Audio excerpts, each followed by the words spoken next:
Evolution is a term to define only one organism, and that's the self. The self is the universe, the self is the alpha and omega, God and infinity. And that's the only thing that evolves, because we are all part of the self. Nothing goes through an evolutionary process alone, or without direct benefit to the whole.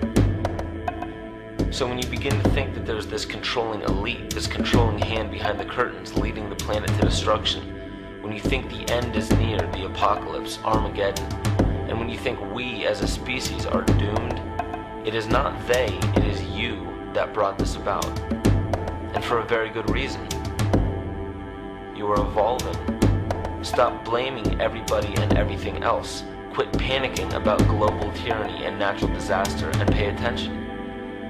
Because the world is telling you something, is telling you exactly what is wrong with you and how to fix it.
The Earth is believed to have formed 4.6 billion years ago. Within the first 150 million years, it began cooling and releasing gases from the lithosphere, which created the earliest forms of the Earth's atmosphere. Prior to the creation of this atmosphere, the sun's ultraviolet radiation made for uninhabitable conditions. But as the Earth cooled further, water condensed in the atmosphere and oxygen accumulated, making way for organic compounds. This spawned single-celled organisms and then plant life. And down through time, the evolutionary chain continued. And then we arrive at a species that does not seem to fit as well as the rest. Homo sapiens' gestation period of 9 months mimics the 3.8 billion year evolution of all life on Earth. The human embryo repeats the evolution of all species. When the sperm and egg unite, this new creation is a single-celled organism. Within hours, this single cell divides and multiplies more rapidly than any other species.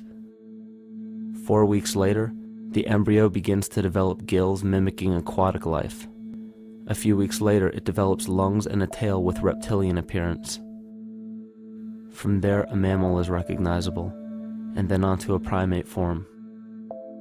It then sheds its laguna, which is the embryonic fur, and at last shows the characteristics of a human child. The human body is a community of approximately 50 trillion cells. Everything the body does, the cell does as well. Cells have respiratory and excretory systems. They feed, feel, think, and communicate with other cells.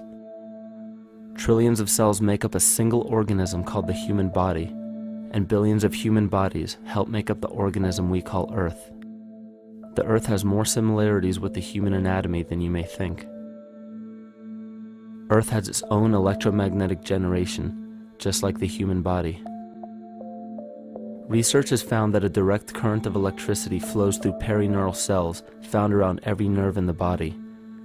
These pathways are called energy meridians and have been used in the practice of acupuncture for at least 2,000 years. Dating even farther back is the notion of dragon paths or ley lines in which many megalithic structures and stone monuments were erected, marking the energy meridians of the Earth. These energy meridians are generated by the resonant frequencies of the Earth, called the Schumann waves. Each planetary body has its own resonant frequencies and is determined by the circumference and diameter as well as the speed of orbit and rotation. The Earth's resonant frequency starts at 7.83 Hz and ends with the 7th harmonic at 43.2 Hz, correlating with the 7 chakras. Ultimately, the greatest discovery of our Earth is its consciousness. A visible attribute of consciousness is an energetic field that governs the shaping of organisms. Morphogenesis is a scientific term to explain this very shaping of tissues, organs, and entire organisms. Consciousness is the creative force of the entire universe. It has been given many names such as God, Yahweh, Krishna, nature, the field, and divinity. The entire universe is in fact a single living, conscious organism with complete awareness of itself. The reason why it may seem difficult to comprehend this is because our understanding is typically limited by our language.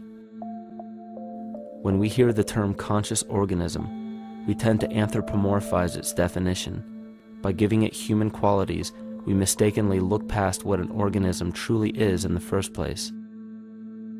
The definition of an organism is any living thing capable of response to stimuli, reproduction, growth and development, and maintenance of homeostasis as a stable whole.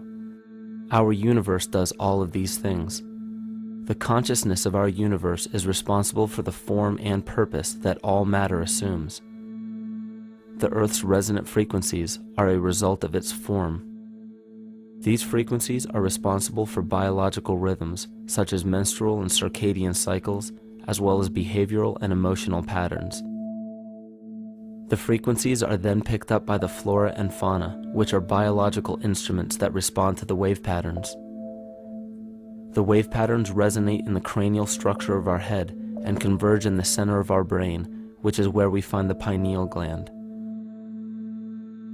The pineal gland is believed in many cultures to be the spiritual third eye responsible for intuition. Descartes called it the seat of the soul where mind and body meet. Each individual cell in our body receives an electromagnetic impulse from our central nervous system. They receive the very same impulse that was disseminated to every biological instrument from the earth. An explanation of our conscious universe has been attempted by religion, science, and philosophy. The neglect of biological nature from any organism causes illness. A divorce from nature, exile from Eden, confounding of tongues, they are all symptoms not of a biblical God or deity, but the true self. The greatest and only threat to ourselves is a loss of self, the death of our divinity. As we barrel through history with oceans of information, yet barely a drop of wisdom, we have to understand how we lost ourself.